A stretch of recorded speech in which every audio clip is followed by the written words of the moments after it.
يا طيبة لكل مشاهدي الكرام على قناة مغرب تيفي في هذه الحلقة الجديدة من البرنامج الخاص بالانتخابات الجماعية 2018. ضيوفي اليوم الأستاذة مريم بسلماتي، إذا اسمح لي لا غلط. بوسلماتي نقولها فرنسي بتجي مزيانة. بوسلماتي مرحبا بك. شكرا، بارك الله فيك سي منصف. ويحضر معي السي محمد مصغيباتي بارك الله فيك اللي جا معاكم تي والحزب. مرحبا بكم عن حزب السي دي اش. الاخت مريم مرشحه في دائره كوكلباك والسي محمد في مولمبيك. كنتمنى لكم التوفيق. بدايه المشاهدين الكرام اكيد يبغيو يتعرفوا عليكم، وكما جرت العاده في هذا البرنامج هذا كنعرفوكم، وهذا هو الدور ديالنا باش المشاهدين الكرام ولي سيتويان ديال مولمبيك يزيدوا يتعرفوا عليكم. سي محمد، شكون سي محمد؟ كنسكن في مولمبيك، في الأود مولمبيك. كنخدم بوغ سميتو في بلجيكا ميتواليتي، كنخدم فوق لا ميتواليتي كريتيان، كونسي ميتواليست، كنعاونوا الشباب بوغ لا ميتوال. و يا ديك جو سوي ماريي ميرفيوس فام، 2 انفون الحمد لله، تبارك الله علينا وصافي. مزيان، تبارك الله عليك سي محمد. مريم، كيفاش يمكن تعرفنا على المشاهدين يتعرفوا عليك؟ Donc moi mon parcours c'est un parcours professionnel, social et politique qui date quand même de plus de 25 ans. Et donc mon expérience de terrain m'a amené à avoir quand même une certaine analyse assez approfondie de la situation justement des habitants. Et aujourd'hui, si je suis candidate aux élections communales dans la commune de Koekelberg, c'est justement pour mieux répondre aux besoins et aux sollicitations des habitants et mieux expliquer aussi quel est le sens de la politique et quel est le rôle aussi des futurs mandataires publics au niveau communal. Et je pense que ça c'est important. Par rapport à mon expérience, j'étais conseillère donc de ministre au niveau de l'égalité des chances et au niveau de l'enseignement et de la petite enfance. Et j'étais aussi à plusieurs reprises conseillère communale et échevine et aussi président de plusieurs associations sur Bruxelles.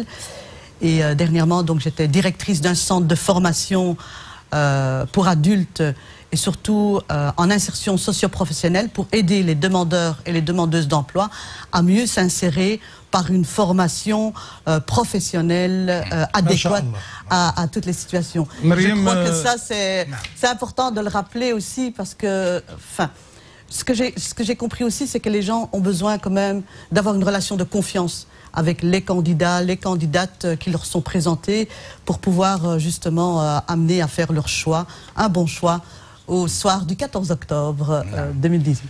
أكيد تجربة كبيرة وهذا شيء جميل جدا. سي محمد، نرجع لك في إطار البرنامج البروغرام ديال البارتي، وأنت في مولمبيك، وكنعرفوا أن مولمبيك فيها كثير من المشاكل، دي بروبليم ديال لي جون مع اللوجمون، مع بزاف ديال الأشياء. أنتم كحزب وأنت كمحمد، يعني الحمولة ديالك شنو يمكن تقدم لمولمبيك والسيتويان ديال مولمبيك من خلال البرنامج ديالكم؟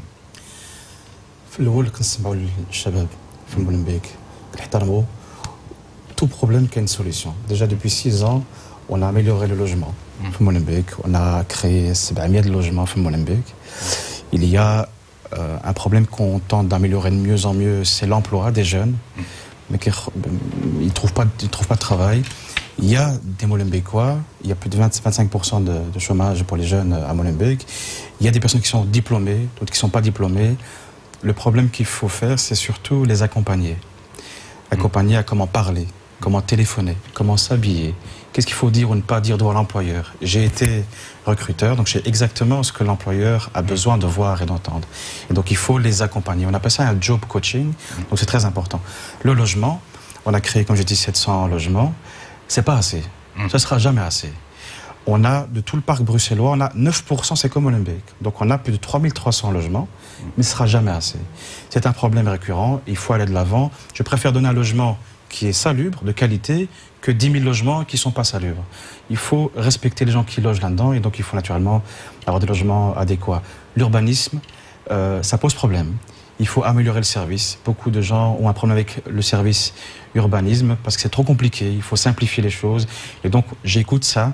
C'est pour ça que je vais dans les marchés, pas pour proposer, mais surtout pour écouter et voir ce qu'ils ont besoin. Et donc, on essaie de rejoindre le besoin et l'attente, Inch'Allah. هذه سياسة ديال القرب وتكون قريب إن شاء الله. تبارك الله عليك سي محمد. أخت مريم، أنت معروفة وديناميكية ما شاء الله في بروكسل من خلال مجموعة ديال الأنشطة، وأكيد اللي غيخلي عليك واحد المسؤولية زايدة هي أنك عترشحي وعندك برنامج، واكيد البرنامج ديالك خصو يكون كيقيس هذيك الناس اللي عايشين في الكوكلباك. شنو اهم النقاط اللي جات في البرنامج ديالكم؟ Oui, tout à fait. Comme vous l'avez dit tout à l'heure, la commune, c'est le lieu le plus proche du citoyen. C'est le lieu de la vie quotidienne du citoyen. Ça veut dire que chaque habitant, chaque citoyen est intéressé par ce qui se passe au niveau de sa rue, de son quartier, de sa commune, au niveau de l'administration communale. Et il faut aussi le rappeler, Monsieur Monsif, c'est que c'est aussi le renouvellement des CPAS. Ça, on l'oublie souvent, mais c'est les élections communales, mais c'est les élections aussi par le renouvellement de l'équipe des CPAS. Et je crois qu'il touche quand même beaucoup de personnes. Alors, les priorités à Koekelberg, c'est... Il faut savoir qu'il y a plus de 5000 jeunes de Koekelberg qui ont moins de 18 ans. Ça veut dire qu'il y a une évolution démographique qui se fait sentir au niveau de la commune. Et donc, s'il y a une évolution démographique qui se fait au niveau de la commune, il faut apporter des nouvelles idées, des nouveaux projets pour justement répondre aux besoins de ces jeunes qui ont moins de 18 ans. Et par exemple, c'est créer des infrastructures sportives, culturelles, mais aussi l'encadrement scolaire. Parce que ce qui est important aussi, c'est par exemple, je prends un exemple très concret, c'est dans notre programme, ce que l'on demande, c'est la réouverture d'une école secondaire.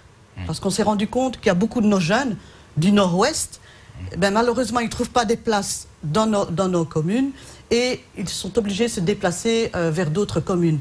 Et donc, un de nos points et de priorité au niveau de la commune, c'est vraiment réouvrir l'école secondaire à Koekelberg. Et puis, il y a un deuxième point, c'est l'encadrement scolaire. Malheureusement, il y a beaucoup d'échecs scolaires, et surtout au CEB, en fin de primaire. Et donc, nous, ce que nous voulons, c'est mettre tout en place pour aider le jeune à s'épanouir et à réussir son année scolaire.